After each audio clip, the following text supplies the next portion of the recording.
Hello everyone. The moment when things fall apart. I'm going to show you three openings. The King's Gambit, the popular Italian opening, or the Danish Gambit. And we'll use statistics from the Lichess playing zone to see the moment when things fall apart. The move where players make mistakes. To find Lichess Statistics, go to the Tools tab, then to Analysis Board. And when you're in the Analysis Board, you'll click on the little book icon. This little book will open up for you.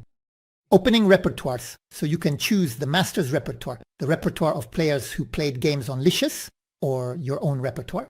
So you choose the repertoire of players who played on Lichess. So for the King's Gambit, I show the first moves, e4, e5, and the King's Gambit is this defining move, the push to f4.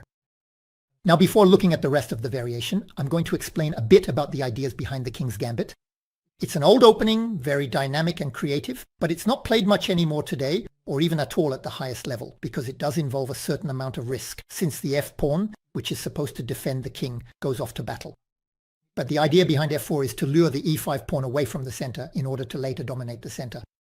Not only that actually, it's also to open the file, because if White Castle's kingside, for example, the rook will directly target the f7 pawn, often in collaboration with the bishop.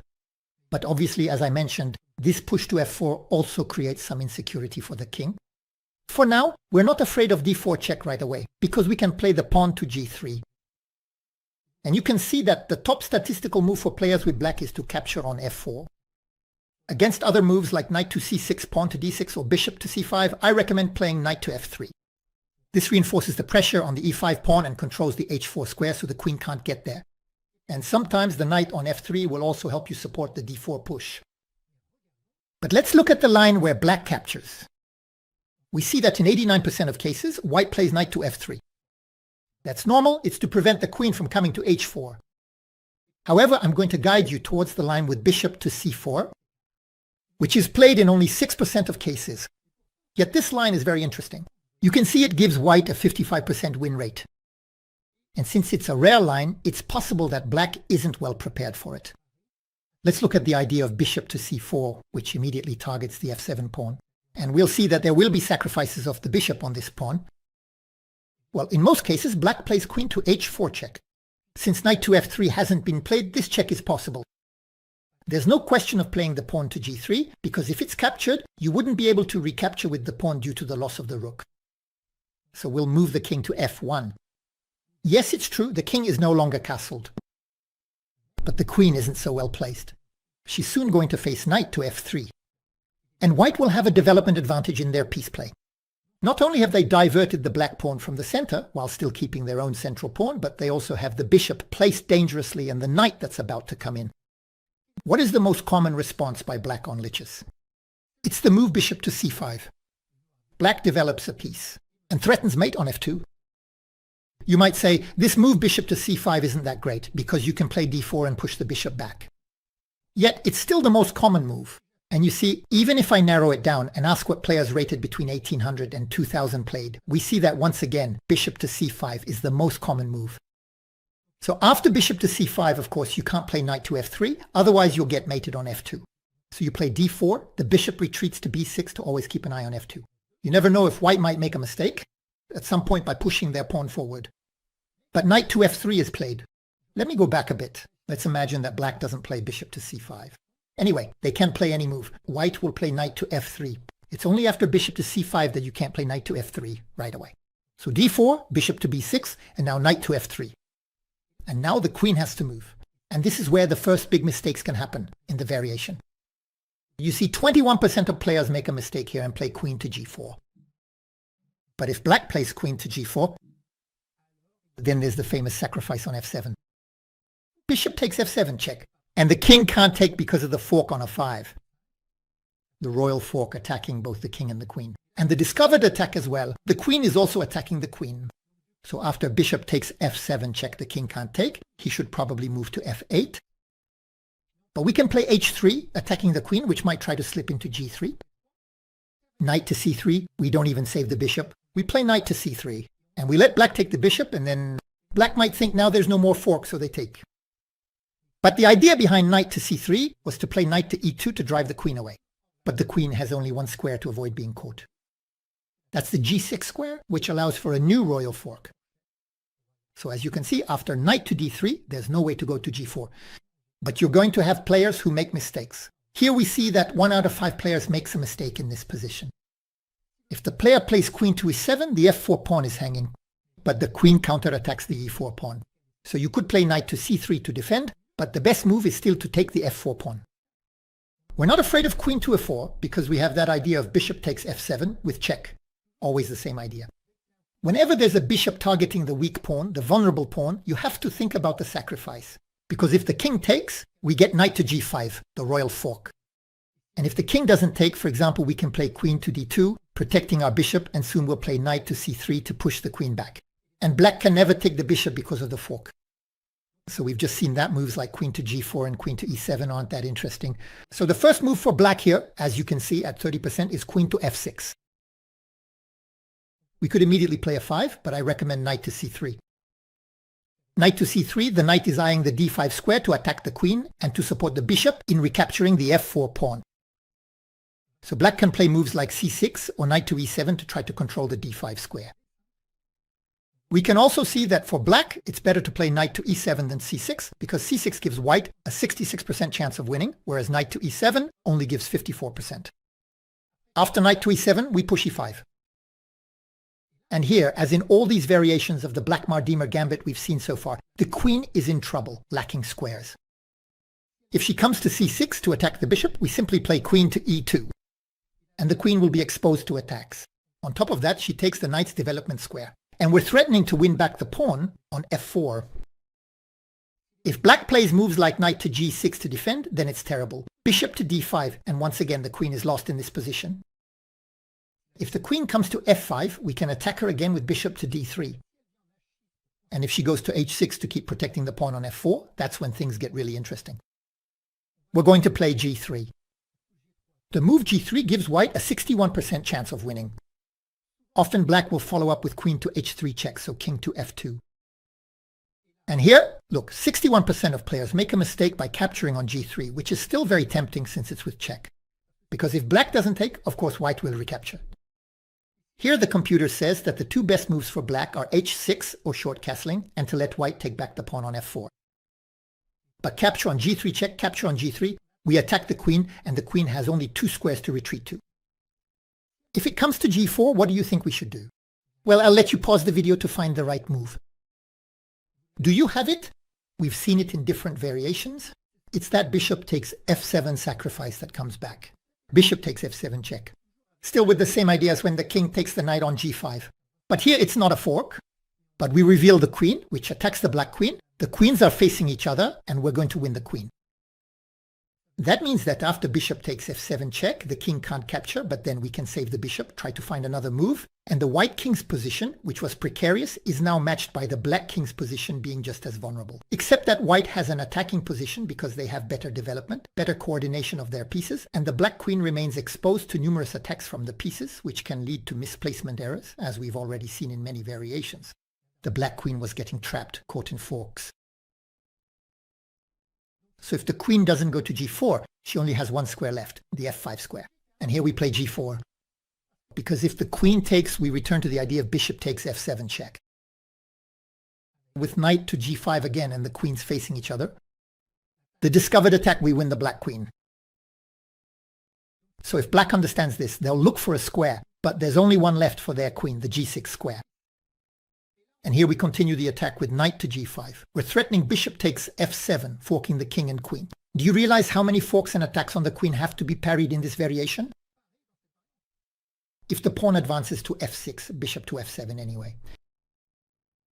So black can castle, but at that point rook takes h7. And what are black going to do? Because now white is threatening queen to h1 and mate on h8. The f-pawn can't advance. There's really no way to avoid mate unless you sacrifice the queen. If black plays a move like d5 and attacks the bishop, for example, we'll move our queen to h1. Even if the queen no longer protects the pawn and we get checked, we move the king, and in any case, black is powerless to prevent mate on h8. There you go. This is the variation I wanted to show you. e4, e5, f4, pawn takes. And here, instead of playing knight to e3, we play bishop to c4 and bait black with queen to h4. If black comes to h4, we move the king to f1.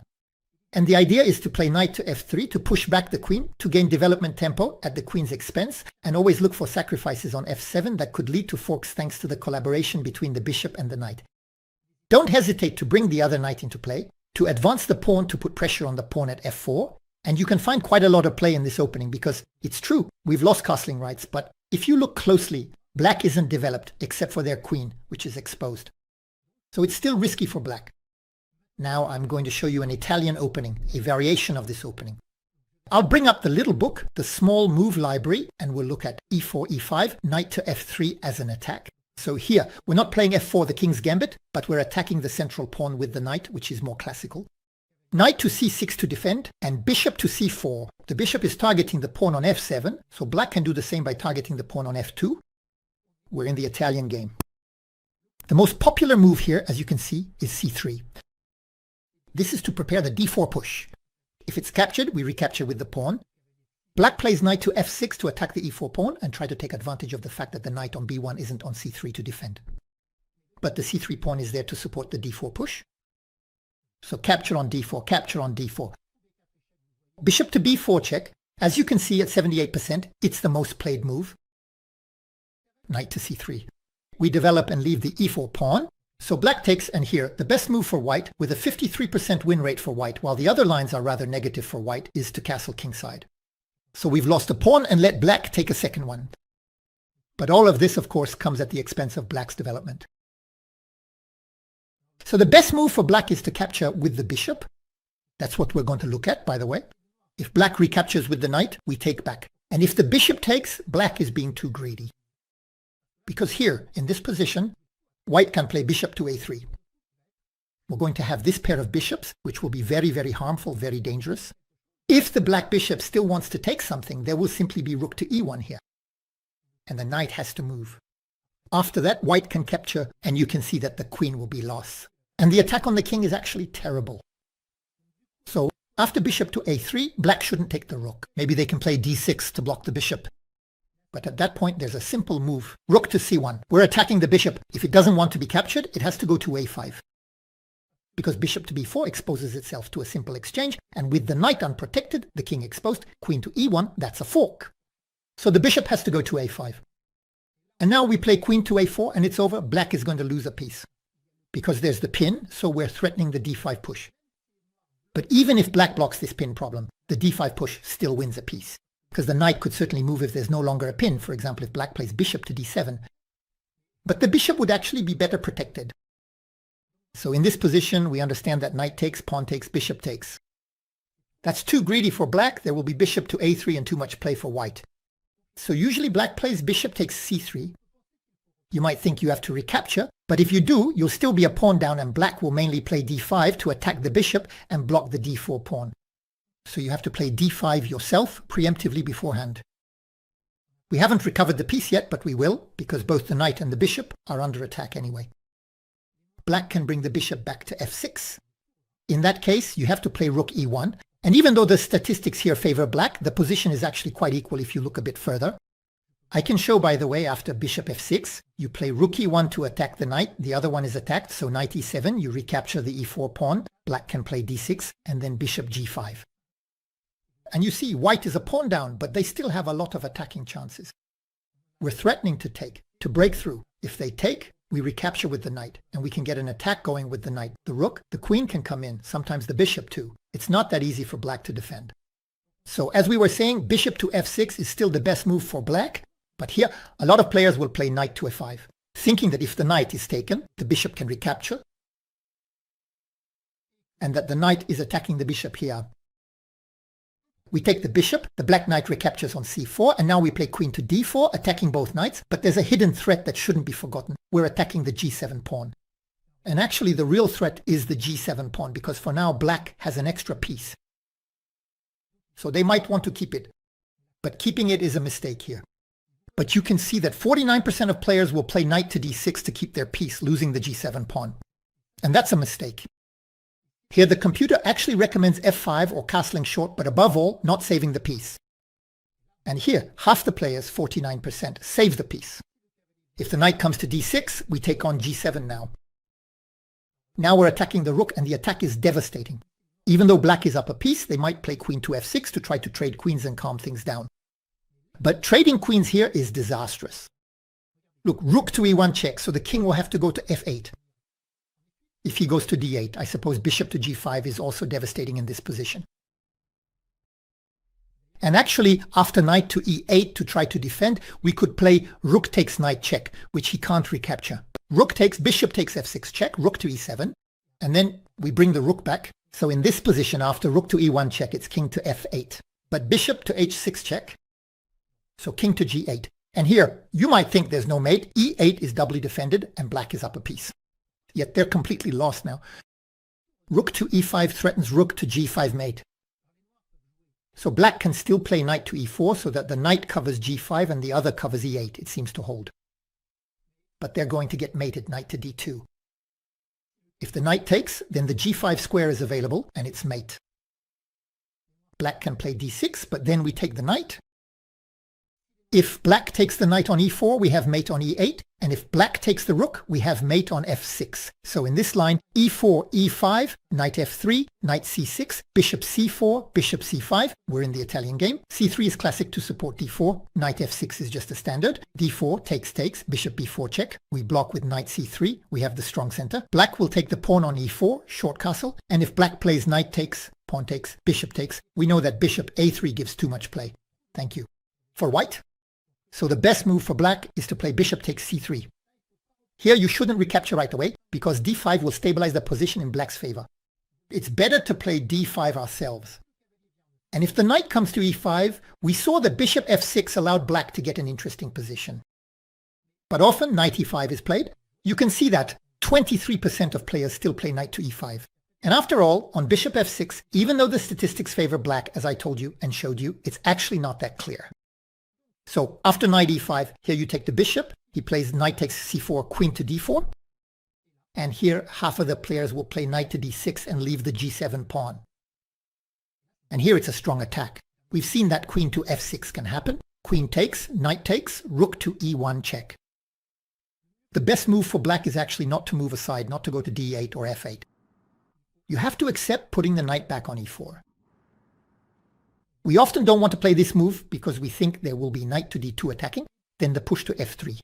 For example, knight to d2, if black plays f5, then f3, and white will win back the piece. But actually, you have to accept that white will win back the piece. But here, players might think that king to f8 will be fine. Because even if there's bishop to h6 check, king to g8, there's no mate on e8. Both knights are defending. And here, we saw rook to e5 to go to g5, knight to e4, and this magnificent move, knight to d2. If the knight takes, there's mate on e8, and after d6, knight takes, and then we take, which is pro f6. That mate is still worth a look. All right, now let's look at the Danish gambit. I'm bringing up the opening library. e4, e5. We've seen the king's gambit pushing f4. We've seen the classic move knight to f3 to attack the e5 pawn. And now we're going to look at the move d4. Ultimately, these are the three opening moves that immediately attack black's central pawn. So after d4, if black takes, you could recapture with the queen, but the queen would be exposed to a knight attack. You could also play knight to f3 again, but the idea of the Danish gambit is to play c3 to invite black to capture again. Now, you could recapture with the knight, but instead you play bishop to c4. So black captures again. And now we take back. Black has won 2 pawns, but white has a pawn in the center and a beautiful pair of attacking bishops. And black can't just play any move. If black plays knight to f6, white pushes e5, and the knight is destabilized. It doesn't have a good square except to go back home. Here, I know a defensive resource for black that leads to equality. After all, it's not losing for white, it leads to a draw. It's to push d5. A difficult move to find if you don't know it, because you're playing d5 on one of the squares best controlled by white. But black's idea is to give back both pawns and reach an equal position. This isn't the line I'm going to show you that traps black, but I'm still showing you this defensive line for black, which is to play d5. If queen takes, black will be able to exchange queens and relieve the pressure. They will still have one extra pawn, and with the queens off the board, there is less risk for them. On d5, if the pawn takes, now the knight can go to ef6 and the bishop is blocked. Because the problem with playing knight to f6 right away is the e5 push. So after d5, if the pawn takes, we have knight to f6. And if the bishop takes, we still play knight to f6 with the idea of going after the bishop. Then white can sacrifice the bishop on f7 to lure the king out and win the queen. But in reality, they'll lose it back because the queen is exposed to the rook and black can give check. The best for white is to bring the queen back to d2. In any case, the queen is lost, so at least this allows them to recapture the bishop. And we get this equal position with opposite colored bishops, dark squared bishop against light squared bishop, and the same number of pawns. So black has 2 extra pawns on the queen side, 3 against 1, but white has 4 against 2, so 2 extra pawns on the king side. It's a balanced position. So in this position, we saw that d5 allowed black to equalize. But there are many players who play bishop to b4. In fact, as we can see, bishop b4 check is the move. And here, the main options are knight to c3 and knight to d2. So we're going to play knight to c3.